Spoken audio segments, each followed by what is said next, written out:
सभी भक्तों को श्री शिवाय नमस्तोभ्यम। हर हर महादेव। ओम नमः शिवाय। जय महाकाल। तो आज हम शिव महापुराण के चतुर्दश अध्याय का वर्णन करेंगे, जो कि विद्येश्वर संहिता में है। विद्येश्वर संहिता का यह अध्याय हमें क्या बताता है, इसकी पूरी जानकारी हम आपको देंगे। आप अपना प्यार इसी तरह बनाए रखें, जैसे आप पिछले वीडियो को लाइक कर रहे हैं, चैनल को सब्सक्राइब कर रहे हैं, शेयर करवा रहे हैं। इस वीडियो को भी अधिक से अधिक लोगों के पास शेयर करके वीडियो को लाइक करें, चैनल को सब्सक्राइब करें। तो चलिए पढ़ते हैं, सुनते हैं शिव महापुराण विद्येश्वर संहिता के चतुर्दश अध्याय यानी कि 14वें अध्याय को। अग्नि यज्ञ, देव यज्ञ, ब्रह्म यज्ञ आदि का वर्णन। भगवान शिव के द्वारा सातों वारों का निर्माण तथा उनमें देव आराधना से विभिन्न प्रकार के फलों की प्राप्ति का कथन। ऋषिगण बोले, हे प्रभु, अग्नि यज्ञ, देव यज्ञ, ब्रह्म यज्ञ, गुरु पूजा तथा ब्रह्म तप्ति का क्रमशः हमारे समक्ष वर्णन करे। सूत जी बोले, हे महर्षियों, गृहस्थ पुरुष अग्नि में सायंकाल और प्रातःकाल जो चावल आदि द्रव्य की आहुति देता है, उसी को अग्नि यज्ञ कहते हैं।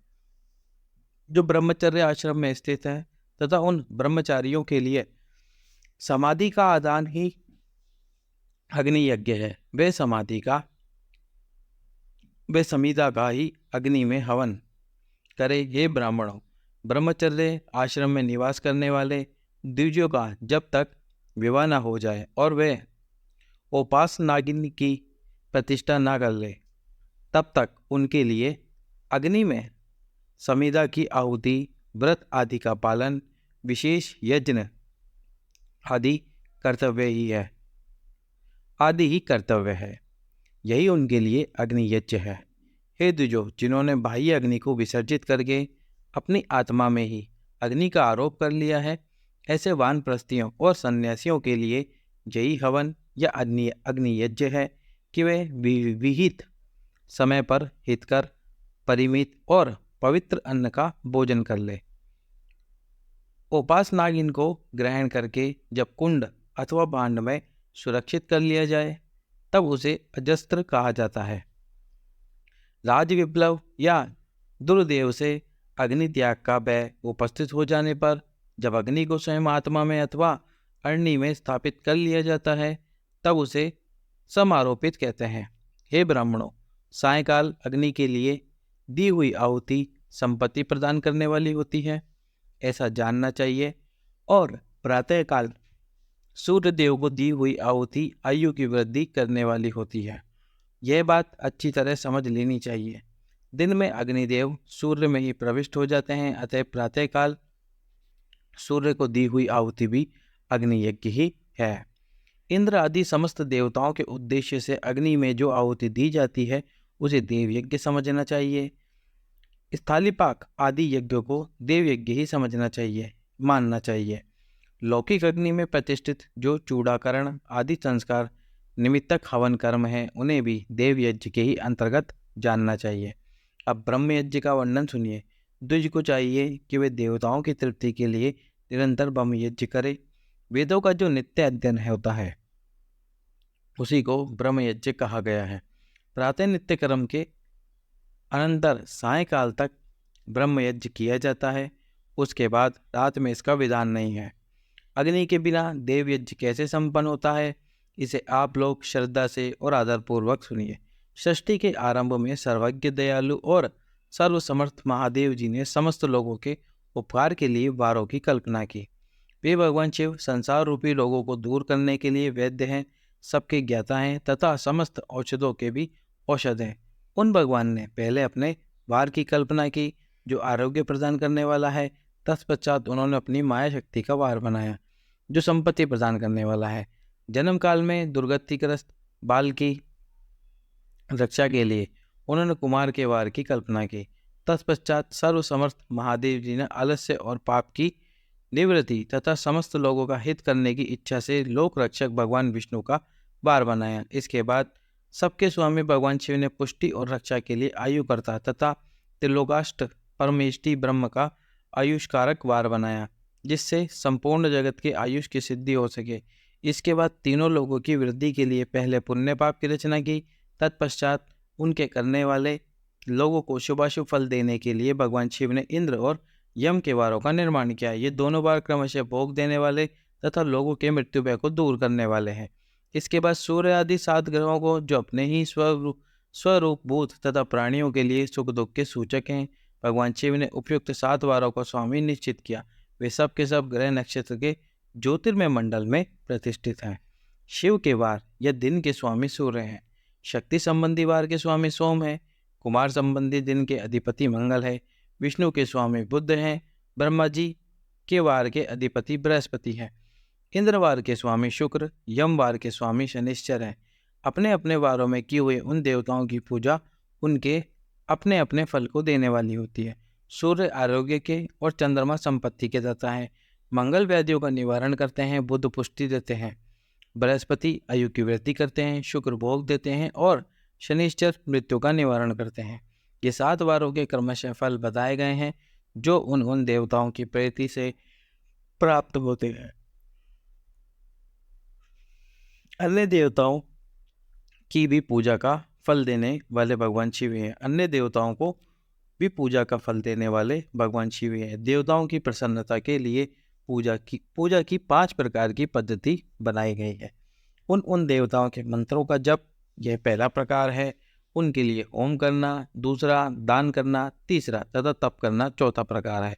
किसी वेदी पर, प्रतिमा में, अग्नि में तथा ब्राह्मण के शरीर में आरोग्य देवता की भावना करके 16 उपचारों से उनकी पूजा या आराधना करना पांचवा प्रकार है। इनमें पूजा के उत्तरोत्तर आधार श्रेष्ठ है। पूर्व के अभाव में उत्तरोत्तर आधार का अवलंबन करना चाहिए। दोनों नेत्रों तथा मस्तक के रोग और कुष्ठ रोग की शांति के लिए भगवान सूर्य की पूजा करके ब्राह्मणों को भोजन कराए। तदंतर 1 दिन, 1 मास, 1 वर्ष अथवा 3 वर्ष तक लगातार ऐसा साधन करना चाहिए। इससे यदि प्रबल प्रारब्ध का निर्माण हो जाए तो रोग एवं जरा आदि का नाश हो जाए।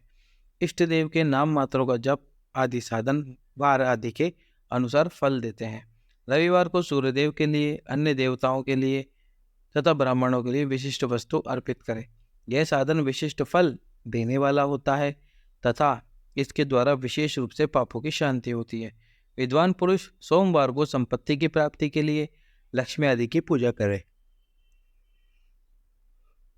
तथा सप्तनिक ब्राह्मणों को घृतपक्व अन्न का भोजन कराए। मंगलवार को रोगों की शांति के लिए काली आदि की पूजा करें तथा उड़द, मूंग और अरहर की दाल आदि से युक्त अन्न ब्राह्मणों को भोजन कराए। विद्वान पुरुष बुधवार को दधि युक्त अन्न से भगवान विष्णु का पूजन करें। ऐसा करने से सदा पुत्र, मित्र और स्त्री आदि की पुष्टि होती है। जो दीर्घायु होने की इच्छा रखता हो वह गुरुवार को देवताओं की पुष्टि के लिए वस्त्र, यज्ञोपवीत तथा घृत मिश्रित खीर से यज्ञ करे, पूजन करे। भोगों की प्राप्ति के लिए शुक्रवार को एकाग्रचित होकर देवताओं का पूजन करे और ब्राह्मणों की तृप्ति के लिए षडस्तर युक्त अन्न का दान करे। इसी प्रकार स्त्रियों की प्रसन्नता के लिए सुंदर वस्त्र आदि का दान करे। शनिश्चर अपमृत्यु का निवारण करने वाला, उस दिन बुद्धिमान पुरुष रुद्र आदि की पूजा करे। तिल के होम से, दान से देवताओं को संतुष्ट करके ब्राह्मणों को तिल मिश्रित अन्न भोजन कराए। जो इस तरह देवताओं की पूजा करेगा वह आरोग्य आदि का फल का भागी होगा। देवताओं के नित्य पूजन, विशेष पूजन, स्नान, दान, जप, होम तथा ब्राह्मण तर्पण आदि में एवं रवि आदि वारों में विशेष तिथि और नक्षत्रों का योग प्राप्त होने पर विभिन्न देवताओं के पूजन में सर्वत्र जगदीश्वर भगवान शिव ही उन देवताओं के रूप में पूजित होकर सब लोगों को आरोग्य आदि फल प्रदान करते हैं। देश काल, पात्र, द्रव्य, श्रद्धा एवं लोक के अनुसार उनके तारतम्य क्रम का ध्यान रखते हुए महादेव जी आराधना करने वाले लोगों को आरोग्य फल आदि का फल देते हैं। शुभ यानी कि मांगलिक कर्म के आरंभों में और अशुभ अंत्येष्टि आदि कर्म के अंत में तथा जन्म नक्षत्रों के आने पर गृहस्थ पुरुष अपने घर में आरोग्य आदि की समृद्धि के लिए सूर्य आदि ग्रहों का पूजन करे। इससे सिद्ध होता है कि देवताओं का यजन संपूर्ण अभिष्ट वस्तुओं को देने वाला है। ब्राह्मणों का देव यजन कर्म वैदिक मंत्र के साथ होना चाहिए। यहाँ ब्राह्मण शब्द क्षत्रिय और वैश्य का भी उपलक्षण है। शूद्र आदि दूसरों का देवयज्ञ तांत्रिक विधि से होना चाहिए। शुभ फल की इच्छा रखने वाले मनुष्य को सातों ही दिन अपनी शक्ति के अनुसार सदा देव पूजन करना चाहिए। निर्धन मनुष्य तपस्या, व्रत आदि के कष्ट सहन, द्वारा और धनी धन के द्वारा देवताओं की आराधना करे। वह बार बार श्रद्धापूर्वक इस तरह के धर्म का अनुष्ठान करता है और बार बार पुण्य लोक में नाना प्रकार के फल भोग कर इस पृथ्वी पर जन्म ग्रहण करता है। धनवान पुरुष सदा भोग सिद्धि के लिए मार्ग में वृक्ष आदि लगाकर लोगों के लिए छाया की व्यवस्था करे, जलाशय, कुआं, बावड़ी और पोखरे बनवाए, वेद शास्त्रों की प्रतिष्ठा के लिए पाठशाला का निर्माण करे तथा अनन्य प्रकार से भी धर्म का संग्रह करता रहे। समय अनुसार पुण्य कर्मों के परिपाक से अंतःकरण शुद्ध होने पर ज्ञान की सिद्धि हो जाती है। द्विजों को इस अध्याय को सुनता द्विजो जो इस अध्याय को सुनता, पढ़ता अथवा दूसरों को सुनाता है उसे देव यज्ञ का फल प्राप्त होता है। तो आप भी देव यज्ञ का फल प्राप्त करें, मुझे भी देव यज्ञ का फल प्राप्त कराए, वीडियो को अधिक से अधिक शेयर करके। सभी भक्तों को श्री शिवाय नमस्तुभ्यम। हर हर महादेव।